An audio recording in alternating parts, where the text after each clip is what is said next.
اب اس کے بعد جناب عبدالباری حسینی صاحب اسٹیج پر آئے. ساتھیوں، ڈاکٹر صاحب کے ذریعے سے کئی باتیں آپ لوگ سن چکے ہیں، لیکن میں صرف معاشی طور پر کتنا زیادہ ان شادیوں کا نقصان ہو رہا ہے، چونکہ اکثریت دیکھ رہا ہوں بزرگوں کی ہے، تو یہ بزرگ خود جواب دیں گے، یہ بزرگ خود گواہی دیں گے کہ ان شادیوں نے ہمارے بزرگوں کو کتنا لوٹا ہے.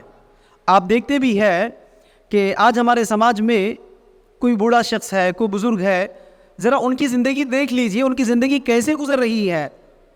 40-50 سال محنت کا پیسہ کماتے ہیں. 40-50 سال اگر اپنے وطن اپنے ملک میں نہیں ہوا تو دوسرے ملک دوسرے وطن جاتے ہیں، اپنے بیوی بچوں کو، چھوٹے چھوٹے بچوں کو چھوڑ کر جا کر 30-40 سال کماتے ہیں. آپ دیکھتے بھی ہیں. لیکن وہ جب بزرگ ہوتے ہیں، جب بڑھاپے میں آتے ہیں، تو ذرا ان کی زندگی کا حال دیکھو. آپ کو نہیں پتہ لگتا کہ بیٹے سے بھیک مانگنا پڑتا ہے راشن کے لیے؟ دیکھ رہے کہ نہیں دیکھ رہے؟ گورنمنٹ کے ذریعے سے جو سینئر سٹیزن کا پنشن ملتا ہے نا، اس پنشن کے اوپر اپنا گزارا کرنا پڑتا ہے، یا جا کر بھیک مانگتے بیٹھنا پڑتا ہے، یا اگر کوئی راشن وغیرہ تقسیم کر رہا ہے تو ان کی لائن میں کھڑے کر راشن لانا پڑ رہا ہے. دیکھ رہے بزرگوں کو آپ؟ لیکن کیا کبھی آپ نے سوچا کہ یہ بزرگوں کی زندگی ایسے کیوں ہوئی؟ اگر آپ غور کریں گے تو جا کر انہی بزرگ سے پوچھو کہ چاچا 30-40 سال تو اچھی زندگی آپ نے گزاری ہے، یہ بڑھاپے میں یہ نوبت آپ کو کیوں آئی؟ تو وہ کیا جواب دے گا؟ میں نے میرے بچوں کی شادیاں نہیں کی. سنتے کہ نہیں سنتے؟ بچوں کی شادیاں نہیں کی. بڑے بچے کی شادی کی میں نے 5 لاکھ کا خرچہ آیا، دوسری بچے کی شادی میں 10 لاکھ کا خرچہ آیا، چھوٹی تھی اخراجات بڑھ گئے 15 لاکھ کا خرچہ آ گیا. تو غور کرنے کی بات یہ ہے کہ ان شادیوں نے ہمارے بزرگوں کو روڈ پر لائے ہیں. آج آپ دیکھ لیجیے، مسجدوں میں آپ دیکھتے بھی ہے، لیکن کبھی غور نہیں کرتے. نماز کے باہر جب آپ نکلتے تو خواتین بھیک مانگتی ہے آپ سے، ہے کہ نہیں؟ بیوہ خاتون ہوں صاحب کچھ مدد کرتے چلے جائیے. لیکن کیا کبھی آپ نے سوچا کہ وہ خاتون کون ہے؟ وہ کل تک آپ کی بیویوں کی طرح، آپ کی بیٹیوں کی طرح، آپ کی ماؤں کی طرح وہ 4 کمرے میں پردے کی زندگی گزارتی تھی. لیکن جب اس کے شوہر کا انتقال ہوا تو اس کے بعد اس کو روڈ پر آنا پڑا. کیوں؟ اس کی شوہر جب تک زندگی گزارا تو وہ ادھر ادھر سے بھیک مانگ کر یا بچے ادھر ادھر سے پیسہ جمع کر کے تو لا لیا. لیکن اس کے شوہر نے جو بڑی غلطی کی ہے کہ اپنے بیوی کے نام پر کچھ انویسٹمنٹ نہیں کیا ہے، اپنی بیوی کے نام پر کچھ پیسہ نہیں رکھا ہے. تو اب اس کے انتقال کے بعد اس عورت کو روڈ پر آنا نہیں پڑ رہا ہے. شوہر کے مرنے کے بعد 3-4 دن لوگ آ کر راشن کھانا کھلا کے چلے جاتے. ذرا 3-4 مہینوں کے بعد اس گھر کی عورت کا حال دیکھو. آپ جا کر دکانوں میں کام کرنا نہیں پڑتا ہے، گھروں میں برتن مانج سے زندگی گزارنا نہیں پڑتا ہے، مسجد کی سیڑھیوں کے پاس آ کر چندہ مانگنا پڑتا ہے. آپ خیرات بھی کرتے ہیں، لیکن آپ سوچتے نہیں کہ یہ حالت کیوں آئی ہمارے لوگوں کی. آپ دیکھ لیجیے، آج لڑکیوں کو بدنام کیا جاتا ہے. سنتے کہ نہیں سنتے؟ ارے یار، لڑکی پیدا ہوئی تو اب کچھ تو پیسہ جمع نہیں پڑتا ہے، بلکہ لوگ ایک دوسرے کو تانا بھی دیتے ہیں. جا کر ہاسپٹل میں پوچھتے ہیں صاحب بھائی کیا نیوز ہے، تو پھر انہوں بولتا ہے کہ بیٹی پیدا ہوئی. اب انہوں مبارکبادی نہیں دیتے، دوست کیا بولتے؟ ارے یار اب تیرے کو 4 پیسے زیادہ کمانا پڑتا. سنیے ڈائلاگ، اب تھوڑا پیسہ جمانا بھی پڑتا، پہلے کی طرح فضول خرچی مت کرو. یعنی لوگ یہ انڈیکیٹ کر رہے ہیں آپ کو کہ بچی پیدا ہوئی پیسہ جماؤ. اب سوال یہ ہے، اس بچی کو تو آپ بدنام کر رہے. بچی پیدا ہوئی تو 5 لاکھ کا خرچہ کرنا پڑتا ہے، بلکہ بعض جگہ تو سنتے بھی ہے فلانے جگہ ہمارا ایک پلاٹ تھا، بڑی بچی کی شادی کے لیے بیچنا پڑا. دیکھو فلانے جگہ 4 ایکڑ کے کھیت تھے ہمارے، دوسری بچی کی شادی کے لیے بیچنا پڑا. سوال یہ ہے بھائی کہ بچی کی شادی کے نام پر پیسہ خرچہ ہوا، یہ الزام تو بچی کو آپ لگا رہے، لیکن کیا وہ 5 لاکھ 10 لاکھ روپے میں کیا سنگل 1 روپی یا 1000 روپی یا 1 لاکھ روپیز نیٹ کیش آپ کے بچی کے ہاتھ پہ پہنچا؟ دیکھ لو، جتنے بھی شادیاں آپ نے کیے، جتنے بھی شادیاں شرکت کیے ہیں، شادی میں جتنا خرچہ آیا اس میں سے کیا 1 لاکھ روپے نقد لڑکی کے ہاتھ پہ پہنچا؟ نہیں پہنچا. وہ پیسہ کہاں گیا؟ وہ پیسہ گیا شادی خانے والے کو، وہ پیسہ گیا باسمتی چاول والے کو، وہ پیسہ گیا گوشت کے بیپاری کو، وہ پیسہ گیا ترکاری والے کو، وہ پیسہ گیا کپڑوں کے بیپاری کو، وہ پیسہ گیا گولڈ مرچنٹ کو، وہ پیسہ گیا ویڈیو ریکارڈنگ کرنے والوں کو، وہ پیسہ گیا سٹیج ڈیکوریشن کرنے والوں کو. دیکھ رہے کہ نہیں دیکھ رہے؟ ارے آپ کی محنت کی کمائی، آپ کے بچی کو الزام لگایا آپ نے، لیکن وہ پیسہ بچی کو نہیں پہنچا ہے. ارے وہ تو کسی اور کو کاروبار کیا ہے. اور یہ وہ لوگ ہیں جو آج آپ کی قوم کو مارنے کے لیے تیار ہے. آپ تو ان کا کاروبار کروایا، ہم نے غور نہیں کیا ہے. اوپر سے ہم نے لڑکیوں کو وراثت سے دور کر دیا ہے. نہیں دیکھ رہے آج کتنے گھروں میں جھگڑے؟ بچی کی شادی میں سب کچھ خرچہ ہو جاتا ہے. باپ کے انتقال کے بعد جب آ کر بچی کہتی کہ بھائی ابو کے وراثت میں سے مجھے بھی وراثت چاہیے، ابو کے مال میں سے وراثت چاہیے، تو بھائی کیا کہتا؟ جو کچھ بھی خرچہ کرنا تھا ابو نے تیری شادی میں کر دیا، چل جا۔ ایمانداری سے بتاؤ، شادی کے وقت کیا بچی کو پیسہ ملا؟ اس وقت بچی کو پیسہ نہیں ملا، اور وراثت سے بھی بے دخل کیا گیا ہے۔ لیکن یہاں اور کرو، اگر وہ کچھ دیر کے لیے چلو میں اسلام پر عمل کر لیتا ہوں، یہ سوچ کر اگر بہن کو وراثت میں حصہ دے دیتا تو پھر بیچارے بھائی کا لاس ہوتا، شادی میں بھی خرچہ ہوا اور وراثت میں بھی چلا گیا۔ آپ دیکھو کتنے گناہ ہو رہے صرف شادیوں میں خرچہ کرنے کی وجہ سے، اور ہم غور کرنا نہیں چاہتے یہ لوگ کیا کہیں گے، یہ سماج والے کیا کہیں گے، یہ خاندان والے کیا کہیں گے۔ ان لوگوں کے ڈر، ان لوگوں کی خوف کی وجہ سے آج جانتے ہوئے بھی، علم رکھتے ہوئے بھی آپ سنت پر شادی نہیں کر پاتے۔ بس آپ کو سوچنا اتنا ہے، سوچنا اتنا ہے، یہ جن لوگوں کو آپ لوگ کیا کہیں گے ڈر کی وجہ سے اپنی شادیوں کو سنتوں سے چھوڑ کر شادیاں کر رہے آپ، کیا یہ کل خبر میں آپ کے کچھ کام آئیں گے؟ ارے بھائی کرونا میں ثابت ہو گیا نا، سگے باپ کا انتقال ہوا تو بیٹا قریب نہیں گیا، بیٹے کا انتقال ہوا تو باپ قریب نہیں گیا، خود رشتہ دار کے پاس نہیں آیا۔ تو ایسے رشتہ داروں کی تعلق سے ڈر کر آپ اللہ کے رسول کی سنت کو چھوڑتے ہیں، یہ آپ کو سوچنے والی بات ہے۔ اسی لیے ساتھیوں، آج فیصلہ کر کے اٹھو۔ فیصلہ یہ ڈرامہ نہیں کرنے کا کہ ہم تو نہیں لیں گے، بچی والے دیں گے تو سوچیں گے۔ فیصلہ یہ کر کے اٹھو کہ جب کبھی بھی جہاں کہیں بھی رشتے کی بات چیت ہوتی نا، بچی کو دیکھنے کے لیے جاتے تو پہلے بچی کو دیکھنے کا نہیں، پہلے آپ شرط بتا دیجئے، اگر بغیر کسی کھانے کے، بغیر کسی جہیز، بغیر کسی پلنگ کے شادی کر سکتے تو ہم آپ کی بچی کو دیکھیں گے، پہلے شرط بتا دو۔ ورنہ یہ بات سوچنے والی بات ہے ساتھیوں۔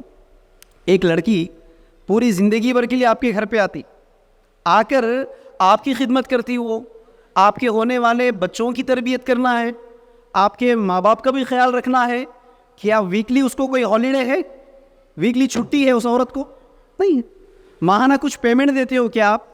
ماہانہ پیمنٹ بھی نہیں ہے، اس کو ریٹائرمنٹ بھی نہیں ہے۔ تو آپ سوچو کہ ایک لڑکی اپنے ماں باپ کو، اپنی گھر کی یادوں کو چھوڑ کر وہ آپ کے پاس آ رہی ہے، آپ کی خدمت، آپ کے بچوں کی خدمت کرنا ہے، آپ کے والدین کی خدمت کرنا ہے، ہفتے میں ایک چھٹی بھی نہیں لیتی بیچاری، ماہانہ کچھ تنخواہ بھی نہیں لیتی، کوئی ریٹائرمنٹ بھی نہیں ہے۔ ایسی لڑکی کو تو ریٹرن گفٹ دینا چاہیے تھا تم۔ آپ اس کو ریٹرن گفٹ دیتے، اس کے ماں باپ کو ریٹرن گفٹ دیتے، انکل آپ کے 25 سال کی پونجی آپ نے میرے ہاتھ لگا دیا ہے، یہ لو گفٹ میری طرف سے۔ لیکن ہم کیا کرتے ہیں، جیسا ابھی ڈاکٹر صاحب بتائے کہ چالان جیسا پولیس والا کاٹتا ہے نا، پولیس والا ہیلمٹ نہیں پہنے تو چالان کاٹنا ہے، لائسنس نہیں ہے تو چالان کاٹنا ہے، تو حقیقت میں ہم ایک لڑکی کے باپ کو لڑکی پیدا کرنے کا جرمانہ ادا کروانا چاہتے ہیں۔ لڑکی پیدا کیا ہے نا، چل 5 لاکھ روپے دے، لڑکی پیدا ہوئی نا، چلو پلنگ فرنیچر دے۔ یہ کتنی بے غیرتی کی بات ہے۔ لڑکے سے زیادہ تو لڑکے کے باپ کے لیے شرمندگی کی بات ہے یہ۔ کیوں؟ ارے بھائی 25 سال آپ کے بچے کو آپ کے پلنگ پر سلاتے ہو، 25 سال آپ کی کمائی سے کمایا ہوا فرنیچر وہ استعمال کرتا ہے، 25 سال آپ کے گھر کا پنکھا استعمال کرتا ہے، تو کیا اس میں بچی کے لیے جگہ نہیں تھا؟ کیا وہ استعمال کرنے کے لیے بہو کے لیے تھوڑا سا جگہ نہیں تھا؟ یہ تو خود ماں باپ کے لیے سب سے بڑی شرمندگی کی بات ہے کہ 25 سال آپ کا کھاتا ہے، آپ کا پہنتا ہے، آپ کا استعمال کرتا ہے، لیکن جب شادی ہوتی ہے تو پھر بچی والے پلنگ لائے، جب شادی ہوتی ہے تو بچی والے فرنیچر لائے، جب شادی ہوتی ہے تو بچی والے زیور کپڑا لائے۔ تو یہ تو بچے سے زیادہ بچے کے والدین کے لیے بے غیرتی ہے۔ اس لیے ساتھیوں، آج فیصلہ کر کے اٹھو یہاں سے کہ جب کبھی بھی شادی کریں گے تو رشتہ دیکھنے سے پہلے ہی مشاتے کو یا لڑکی والوں کو پیغام دے دیں گے کہ شادی کریں گے تو بغیر کسی پلنگ، بغیر کسی فرنیچر کی شادی کریں گے۔ اگر آپ اس کنڈیشن کو ایکسیپٹ کرتے، قبول کرتے تو ہم آپ کی بچی کو دیکھیں گے، ورنہ آپ کو بھی 1000 رشتے ملتے، ہم کو بھی 1000 رشتے ملتے۔ دوسرا فیصلہ یہ کر کے اٹھو کہ جب کبھی بھی آپ کے گھر کوئی ایسا ویڈنگ انویٹیشن آئے، کوئی ایسا دعوت نامہ آئے، کوئی ایسا رخا آئے، دعوت نامہ لانے والا سگا بھائی کیوں نہ ہو، سگا رشتہ دار کیوں نہ ہو، بزنس کا پارٹنر کیوں نہ ہو، گھر پہ آنے والی کی اچھی عزت کیجیے، اچھا کھلائیے، اچھا پلائیے، لیکن جب وہ دعوت نامہ دینے لگے تو پھر اس سے معذرت کر لیجیے، بھائی میں معافی چاہ رہا ہوں، پتہ نہیں تھا، علم نہیں تھا، کل تک میں نے کئی دعوتیں اٹینڈ کیے، کئی دعوتوں میں کھائے پیے ہیں، لیکن آج پتہ چلنے کے بعد، علم آنے کے بعد بھی اگر میں اس پر عمل نہیں کروں گا تو مجھ سے بڑا فاجر، مجھ سے بڑا فاسق کوئی اور نہیں ہوگا، میں معافی چاہ رہا ہوں، میں آپ کی اس دعوت میں نہیں آ سکتا۔ یہ جملہ آپ کو کہنا ہے ساتھیوں۔ اللہ رب العالمین سے دعا ہے جو کچھ کہا اور سنا گیا ہے ان تمام پر عمل کی توفیق عطا فرمائے۔ اس موضوع پر اور مزید ویڈیوز، علماء حق کے بیانات